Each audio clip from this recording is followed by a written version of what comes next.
गीता आज के संदर्भ में। आज हम चर्चा करेंगे अध्याय 1 के 4 से लेकर 9 श्लोक तक।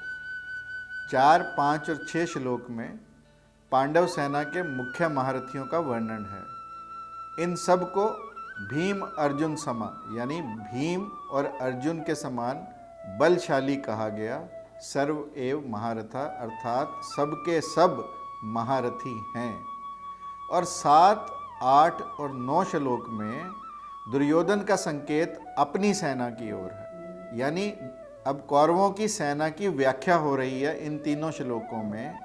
परंतु वहाँ पर दुर्योधन कहता है मम सैनस्य तथा मदर्थे त्यक्त जीविता, यानी दुर्योधन कौरवों की सेना को केवल और केवल अपनी सेना बता रहा है और साथ में कह रहा है कि ये सब मेरे लिए मरने कटने को तैयार हैं।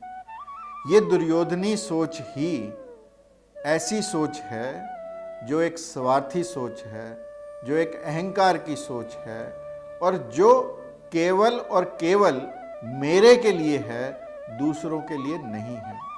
यदि हम अपने जीवन में देखें तो जब जब हम दूसरों के लिए कार्य करते हैं, जब जब अपने से बढ़कर दूसरों को रखते हैं, तब तब प्रभु की कृपा हम पर बनती है। और जिस दिन हम स्वार्थ से भर जाते हैं, अपने आप को पहले रखते हैं, यानी मैं पहले समाज बाद में या मैं पहले देश बाद में, तो हमारे दिन अच्छे नहीं रहते। हमने पृथ्वी को दोहा, प्रकृति को दोहा, उसके परिणाम आज सब देखने को मिलते हैं। ये सब क्यों हुआ? वातावरण में परिवर्तन, वायु में परिवर्तन, जल में परिवर्तन, पृथ्वी में परिवर्तन, ये सब क्यों हुआ? ये इसीलिए हुआ कि मानव ने अपनी सोच को स्वार्थी बनाया। और जब जब हम स्वार्थ से हटकर परमार्थ की तरफ यात्रा करते हैं, तब तब हमारा जीवन धन्य होता है। आप देखें भारत की ऋषि परंपरा, अनेकों संत ऐसे हुए भक्ति परंपरा के जिन्होंने अपने से बढ़कर मानवता को रखा। आप देखें एकनाथ कावड़ का जल ला रहे हैं गंगोत्री से, रास्ते में एक प्यासा गर्दभ यानी गधा उन्हें मिलता है और वो जो कावड़ का जल भगवान शिवलिंग को चढ़ाना है उस गधे पर चढ़ा देते हैं। सब लोग उनकी निंदा करते हैं, सब लोग उनके इस कृत्य की निंदा करते हैं, परंतु एकनाथ जी कहते हैं कि जल यदि प्यासे को नहीं पिलाया तो वो जल किस काम का। और वहीं से उस गधे रूप में भोले शंकर स्वयं थे, शिवलिंग प्रकट होते हैं, यानी जो प्यासे को पिलाया जल है वो भोले शंकर पर चढ़ाए जल के बराबर हो जाता है, जब जब हम सेवा भाव से इसे करते हैं।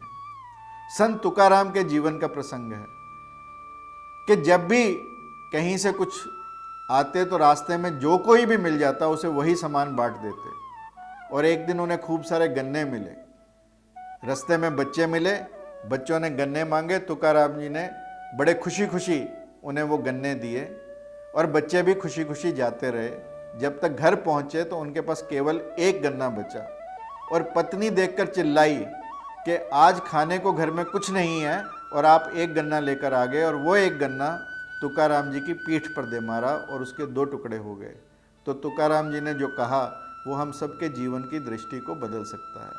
तुकाराम जी ने कहा कि मैं दुविधा में था कि गन्ना एक है और हम 2 हैं, तूने मेरी दुविधा ही समाप्त कर दी।